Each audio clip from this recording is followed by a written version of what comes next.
In 2018, former USC gynecologist George Tyndall was charged with 35 counts of felony sexual misconduct.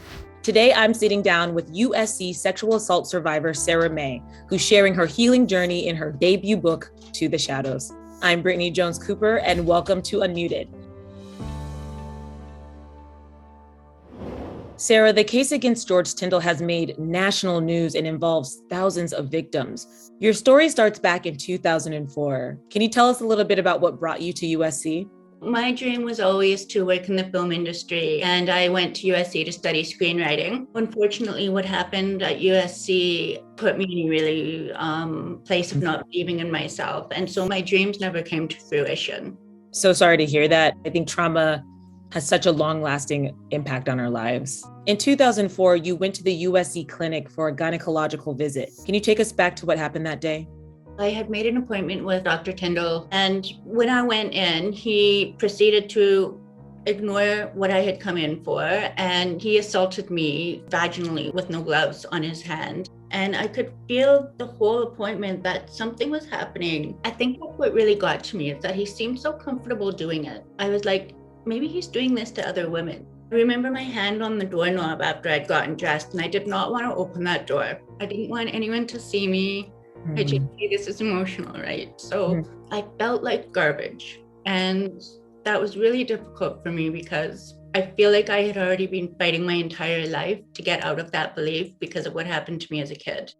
I actually had childhood abuse. So then that happens again. And it's like, this is who I am. Like, my body is for other people. It's not my own. Perpetrators know how to spot victims. And I walked into that office as an unhealed person because of my childhood abuse. George Tyndall saw that and he took advantage of it. The key takeaway from my book is that we have to heal ourselves. We have to heal our kids when they've experienced trauma so that they don't have to have repeat traumas as adults, because that's very, very common. The first step to that, and the hardest step, though, is speaking out and sharing your story. You first came forward in 2010, and your complaint was dismissed. How does that make you feel that women are silenced when they're telling their truth?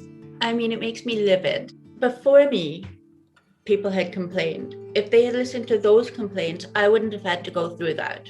And ultimately, I think what this has highlighted for me is that these schools are a business. They say they're there to educate and take care of their students, but as we see, there are various institutions that are not taking care of their students, and they are going as far as enabling perpetrators under their watch. This is not an isolated case. I think it's always been happening. We've seen the case at UCLA. We had Nassau with the gymnastics. Gymnastics Canada is going through the same thing. Hockey Canada is going through the same thing. I mean, I hate to say this, but this is a positive thing. These things are coming up. The collective is ready to finally look at them, and now we can deal with it, and maybe things will start to change.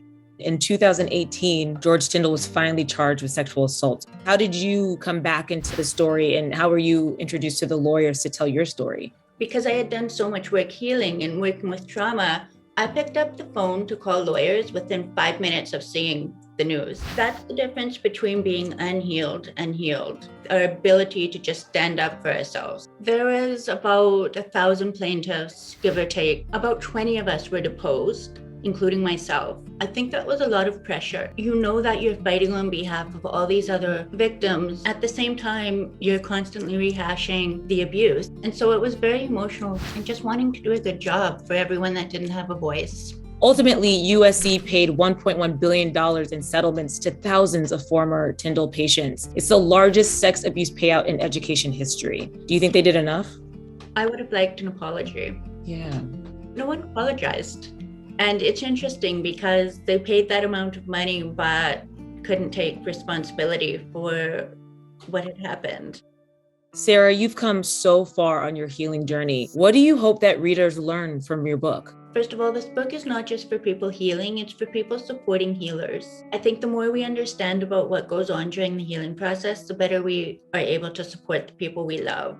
you really have to look at the pain and understand what it's doing to your body. I'm not a huge advocate for just basic talk therapy for trauma. When that trauma has lived in us for decades, how do we verbalize that? So I'm really a fan of bodywork, such as somatic experiencing and so forth, and work with someone who is trauma informed and understands how to help you move that trauma out of your body.